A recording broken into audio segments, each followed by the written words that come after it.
Welcome to the deep dive. Today we're really digging into Johnson & Johnson, J&J. A global healthcare titan started way back in 1887. That's right, a long history, and we've got quite a bit to unpack here today. We do. Our mission really is to help you understand J&J's big strategic pivot. They're moving towards innovative medicine and med tech. Yeah, stepping away from the consumer health side of things, focusing on, higher value areas. Exactly. It's a massive shift for a company this big. And the scale is just, formidable. As of, August 1st, 2025, J&J's market cap is sitting close to $397 billion. Wow. Yeah. What really stands out, though, is the company's resilience over, decades. Absolutely. And, speaking of resilience, think about this. J&J, they've increased their dividend for, 60 consecutive years as of 2022? 60 years. That's quite something. It really is. Makes it, a compelling thought for anyone looking for steady income, right? The stock's trading around $167 now, near its highs. Near the 52-week and all-time highs. So let's unpack how they got here.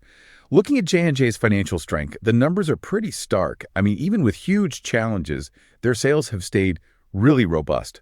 $74.3 billion in 2014, up to nearly $95 billion in 2022. Right. And that cash flow from operations, very strong. I think it was $23.5 billion back in 2020. Yeah, huge numbers. And that financial muscle, that's really key here. It's precisely what let J&J handle those multi-billion-dollar legal settlements without completely derailing the business. Right. It wasn't just about survival. No, exactly. This resilience fuels their strategy. They're pumping serious money into R&D, $12 billion in 2020 alone, to really lead in those higher margin areas. Innovative medicine, med tech, that's the future focus. And, something really interesting about J&J is their R credo. Robert Wood Johnson II wrote it back in 1943. Oh, yeah, the credo. Yeah, it's this foundational statement, lays out their responsibilities to customers, employees, communities, shareholders. It's often held up as this, pinnacle of corporate ethics. Which, brings us to a fascinating, maybe difficult contrast. Because you take that credo, those stated values, and then you look at the company's history with these massive, incredibly expensive product liability lawsuits.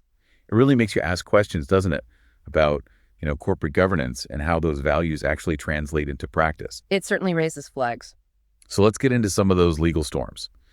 The talcum powder cases are probably the most well-known. The core issue was allegations of asbestos contamination. Right. And some huge verdicts came out of that. $4.69 billion awarded to 22 women back in 2018. That was a big one. Definitely. And J&J, they did pull their talc-based baby powder from the U.S. and Canada in 2020.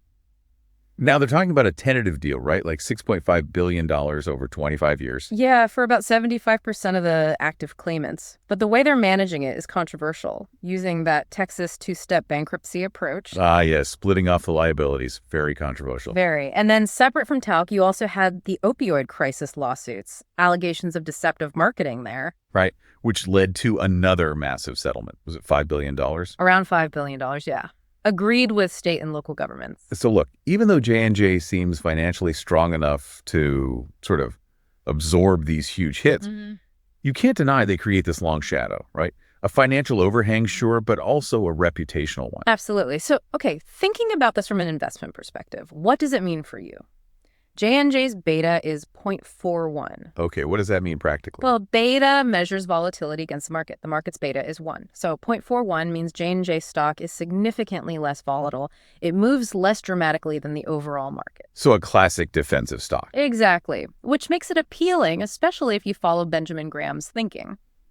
Focusing on capital preservation, stability, particularly when the market gets choppy. Right. So let's try to weigh this up, maybe through that Graham lens. The pros seem clear.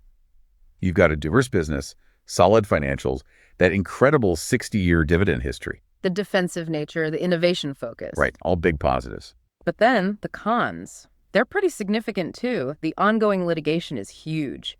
Billions of dollars potentially still at stake. And the tactics used, like the Texas two-step, bring scrutiny. Definitely. Heightened regulatory watch, potential future liabilities you don't even know about yet. It adds, a layer of unpredictability. So where does that leave us? If you're looking at it like Benjamin Graham might, the stock's near its all-time high. It seems fairly valued right now. It's a quality company, no doubt. Stable. But maybe not offering that big margin of safety Graham looked for. Not necessarily poised for huge growth right now. Probably not immediate substantial appreciation, no. It looks more like a stock you'd hold for that stability and the income it generates. Okay, so wrapping this up then.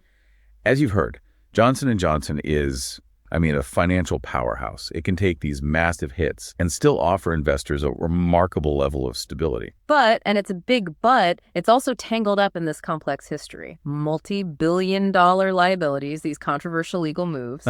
It definitely casts a long shadow, financially and reputationally. Which leaves us, and you, with a really important question to think about.